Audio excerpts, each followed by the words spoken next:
This is Need to Know with Jeff Greenfield, Maria Hinojosa, Scott Simon, and this week, Ray Suarez.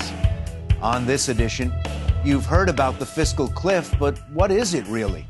How might it affect you, and how close are we to actually going over it? This Congress, and primarily the Senate, didn't address these items, didn't get their work done, so it's all coming due. The notion of taking the country through a recession in order to somehow or another take on the hard things is nuts. When you have billionaires complaining that they have a lower tax rate than their secretaries, then you know that something is unfair about this in this nation. So whether Republicans want to have a deal or Democrats want to have a deal isn't going to matter. We have to have a deal. Next on Need to Know. Welcome to Need to Know. With the presidential election less than 4 weeks away, it's hard to focus on any deadline beyond November 6th. But no matter who wins the White House, another deadline looms only 8 weeks later that could be almost as consequential. That's when Congress must act, or individual tax rates on nearly every income group will go higher. Taxes on investments will increase, and so will payroll taxes. On top of all that, unless an agreement is reached, federal government spending will be slashed by more than $1 trillion over the next 9 years, with defense spending absorbing half of all the cuts. The combination of tax increases and spending cuts could, by some estimates, lead to the loss of roughly 2 million jobs. Many economists say all this would drive the nation into another recession. How can we avoid the so-called fiscal cliff and put our long-term fiscal house in order? That's our single focus tonight. Joining me is economist Douglas Holtz-Eakin, a former director of the Congressional Budget Office and president of American Action Forum. Former four-term Oklahoma Senator Don Nickles headed the Senate Budget Committee. He's now chairman and CEO of the Nickles Group in Washington, D.C. Economist Bo Cutter was director of the National Economic Council under President Clinton and was executive director for budget under President Carter. He's now a senior fellow at the Roosevelt Institute. And Maya Rockeymoore, she's the chair of the National Committee to Preserve Social Security and Medicare and is president of Global Policy Solutions, a Washington, D.C.-based consultancy. Welcome to you all. So, Douglas Holtz-Eakin, is this really as scary as some people in Washington are talking about? I think it's worse than people in Washington appreciate. I mean, it is true that we have the train wreck on the spending side. It's also true that we have a tax code that is basically all up in the air. We get temporary extensions of every piece of it. We patch it every year. And right now we're growing at 1.5% at best. You don't have to be a genius to know that if you take a 1.5% growth rate and hit it with something that big, we have big problems. And I think it's a very dangerous situation, and to go over the cliff would be irresponsible on the part of everyone. A very dangerous situation, Maya Rockeymoore, or a step in the right direction to finally do what everybody says they want, which is to cut federal spending?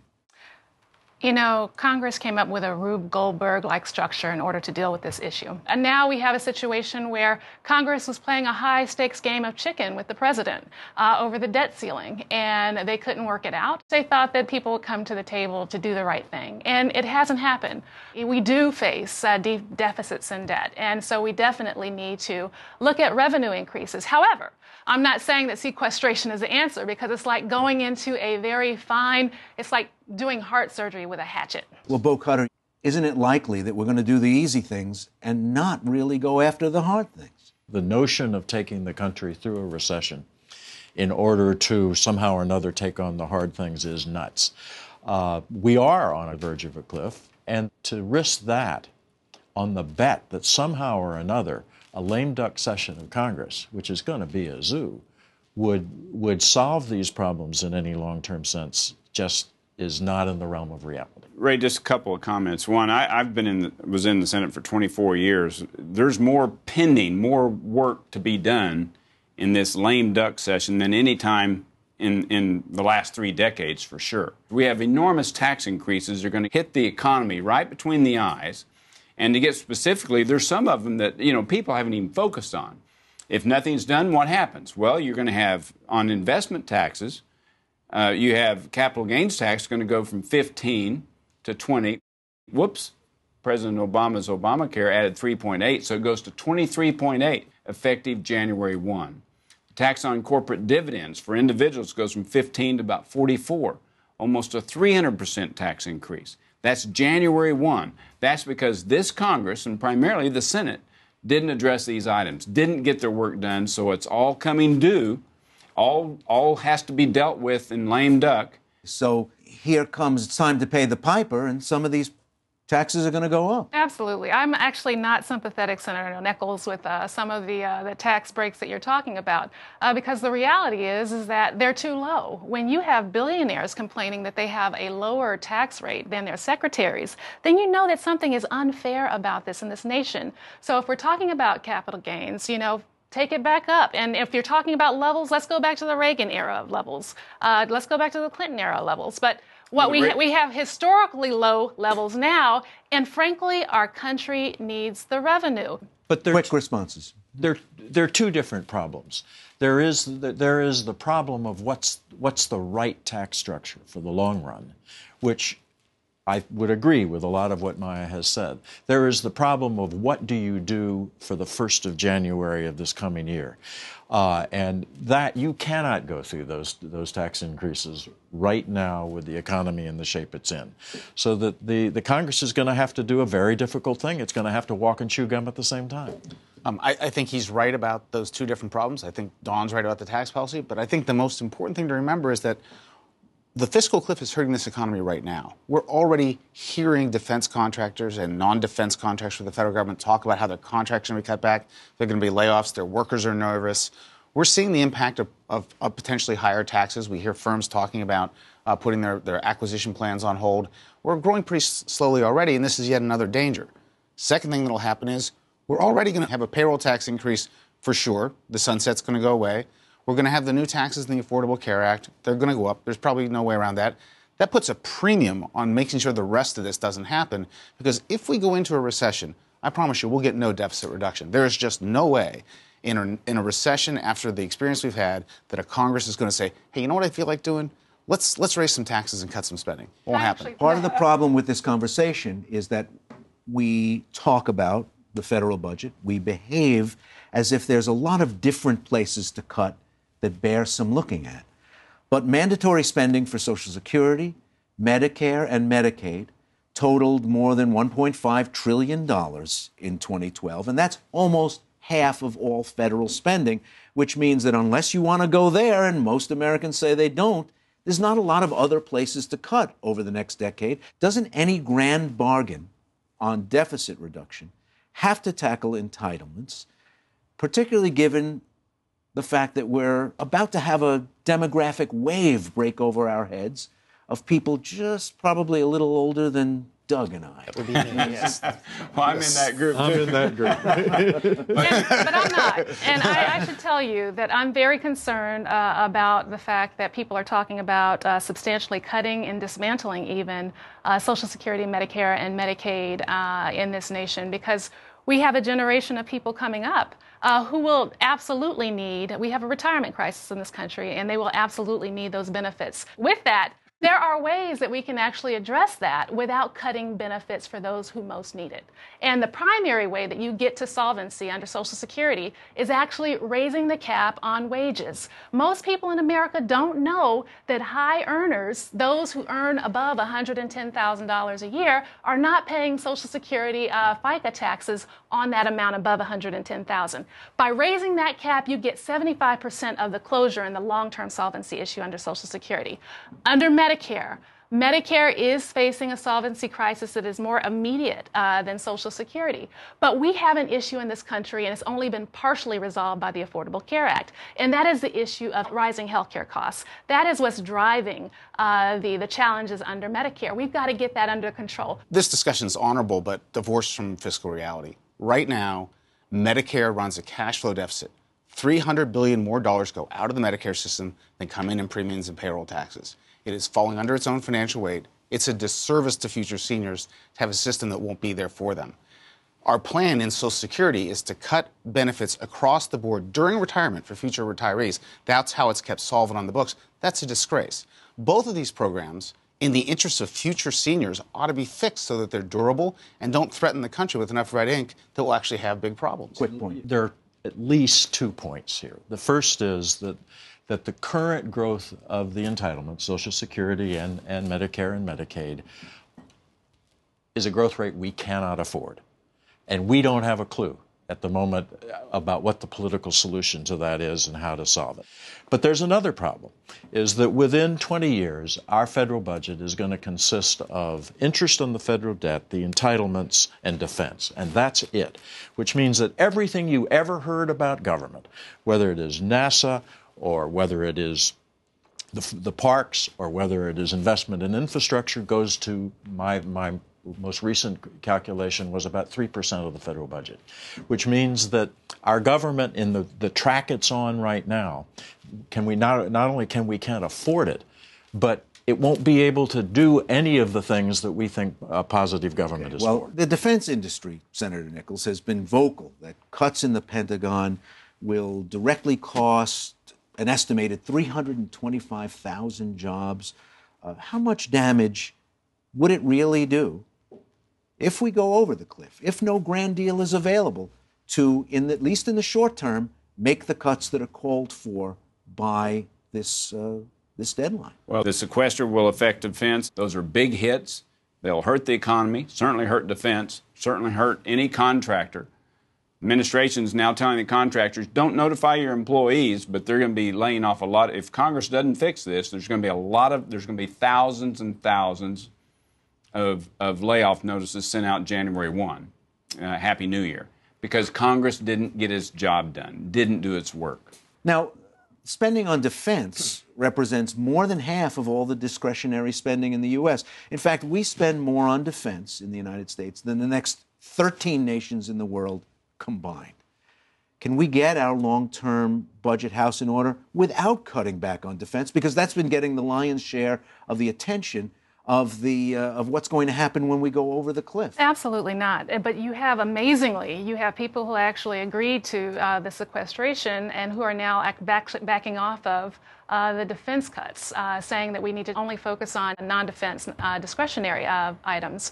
But the reality is that we're in a situation where no one takes the defense budget seriously. It's bloated beyond belief. You've got weapon systems that end up costing 3, 4, 5 times what they were originally budgeted as.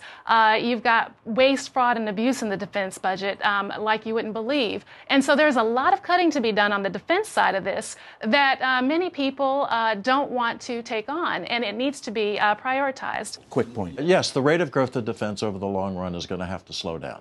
But you got to decide what you want for defense. I mean, I think, frankly, that waste, fraud, and abuse as an argument for what you ought to cut in anything in the federal budget is hiding behind the tree. The waste, fraud, and abuse is those sets of expenditures, for the most part, that you don't like. Remember, we run a global defense force. We are the only country on earth that manages globally both our security and the world's security.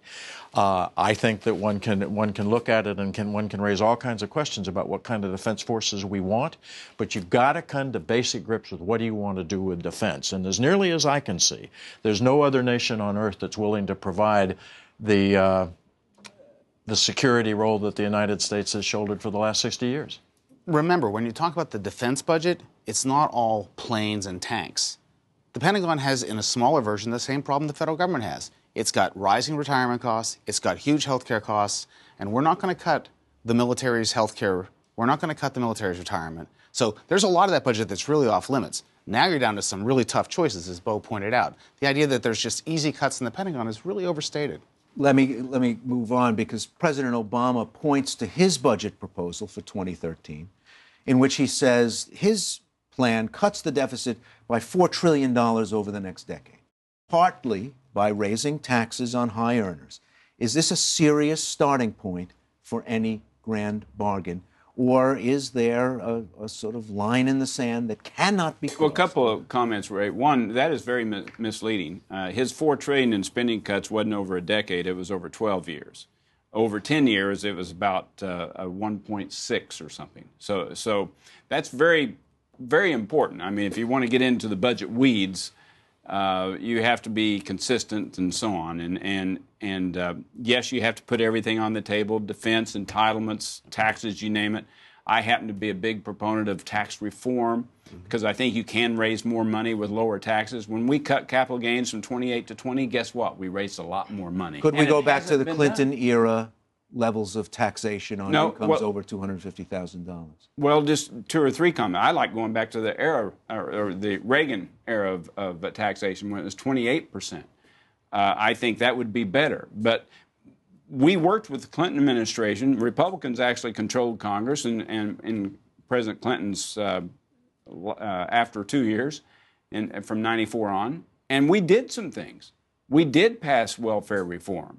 He didn't sign it the first 2 times. He signed it the third time. We did pass capital gains reduction. It did help the economy. I think the important thing is to not look back and to either Clinton or to Reagan, but to look forward and recognize we have a tax code that basically is always up for grabs every year. That means we have to do tax reform. There's nothing so wonderful about the Bush tax cuts or the Clinton tax rates that we should go back to either of them. We have a terrible tax code. We need to fix it. That's serious work.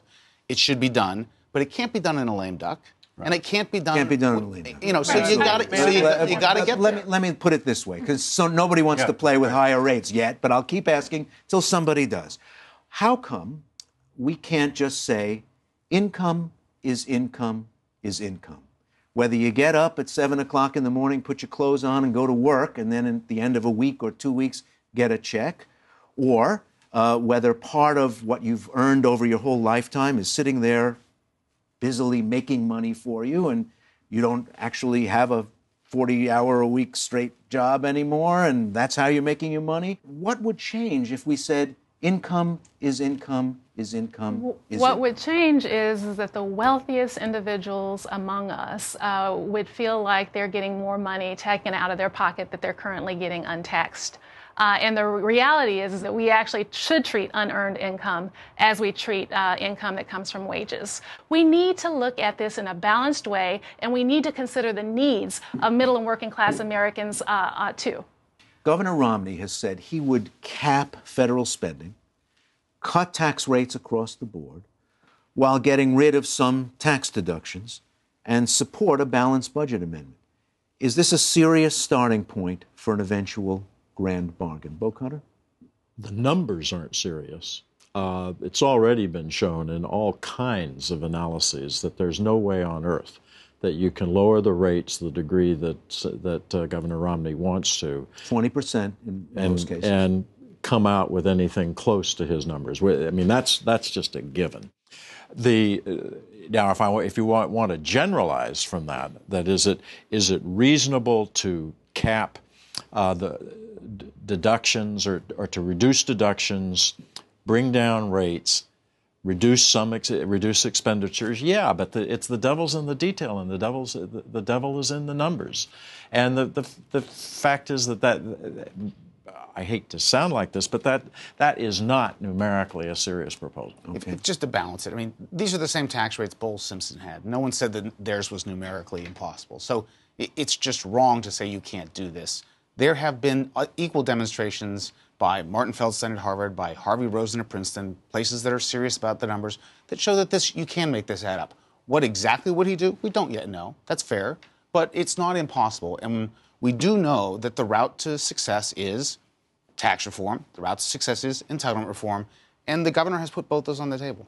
Senator Nichols, it sounds like the Senate is willing to countenance the possibility of higher taxes in one form or another, and the House is, under its current leadership, absolutely unwilling to accept any tax increases. Well, I happen to agree with the House. I think if we're not in a recession, we're close, and a tax increase would be very counterproductive. I think whatever they do on taxes should be reserved towards this idea of a tax reform. And at the same time, yes, it'd have some, you might lose the deductions, but you have lower rates. It'd be a trade-off. This problem has to be resolved, but you're not going to resolve it in 5 weeks with higher taxes. It's been reported that members of the Senate have already started working on a comprehensive deal, a deficit reduction plan to be taken up in the lame duck session.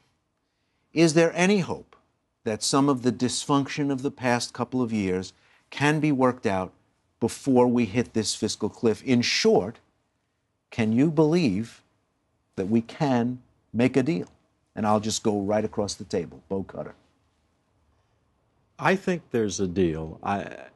It depends very much on the leadership, and I'll say it, of President Obama on the day after the 6th of November as he starts his second term. It depends critically on what he does. I think there is absolutely no way there is a deal accomplished by the end of the year. So what's going to happen is some outline of a deal and then an agreement to push off the cliff. Because, again, I'll say it again, the short-term effects of that cliff, forget the long-term big decisions, the short-term effects of that are awful. It sounds like a plausible reason for optimism. Okay, Senator Nichols. Well, I'm not sure I'm going to give President Obama a re-election. But the lame duck session arrives whether he's re-elected or not. That's true, Yes. and so you have to kind of see how the election works out. I would agree with Bo. I think you can't rewrite the tax code. You can't do all the entitlement things that need to be done. They haven't legislated in this area in 3 years in the Senate. So are they going to get that done in a few short weeks before January 1 after the election? I don't think so. Maya Rocky Moore. So the leadership of the Senate calls themselves a gang of 6, a gang of 8, but just like street gangs, they are actually seeking to undermine the well-being of Americans who experience income insecurity and health insecurity. And so with that, I think that there is the possibility of a deal, but it's not based on Simpson Bowles. It's based on a more progressive outlook about how do you actually make sure that we don't undermine middle and working class Americans while also providing the stimulus that we need in the short term, but the deficit reduction and debt reduction that we do need in the long term. And doing it with the precision of a heart surgeon and doing it well. Doug Holtz-Eakin. Well, I hope we have some leadership and intelligence and avoid the recession in the near term, certainly. And then there's going to be a deal. And the reason there's going to be a deal is that the unmentioned actor here are the rating agencies and the international financial markets who have said quite clearly to the United States, you have the capability of solving your problems, but your politics appear to get in the way. If we go through the beginning of 2013, in the honeymoon period of any new administration, the first 100 days, a new Congress, and we get to August or, God forbid, December, and we haven't done anything significant on this problem, those rating agencies and the international financial markets will correctly conclude that U.S. is so politically broken that it can't solve its problems. We'll see a downgrade and huge problems. So whether Republicans want to have a deal or Democrats want to have a deal isn't going to matter. We have to have a deal, and they better get ready in 2013. Thank you all for a terrific conversation. Good to see you. Thank you very much. Thank you.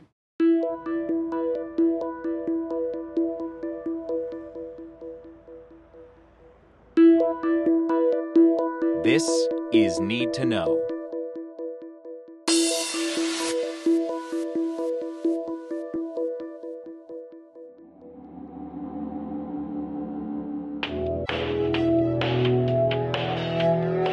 This week online, take part in our weekly poll.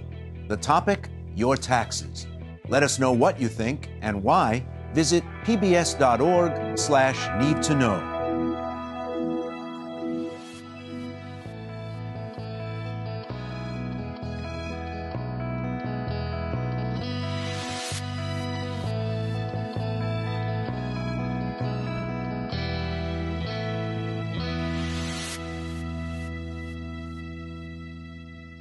And that's it for this edition of Need to Know. For continuing election coverage from other PBS programs, please visit pbs.org/election2012. On next week's program, Maria Hinojosa reports from Florida, where carrying the Latino vote might be the deciding factor in November's presidential race. But people are saying if Mr. Obama stays in place, he may be able to continue doing what he started. We're going to do the best job we can in explaining Governor Romney's job plan and about our economy, which is suffering. That's next week on Need to Know. I'm Ray Suarez. Thanks for joining us.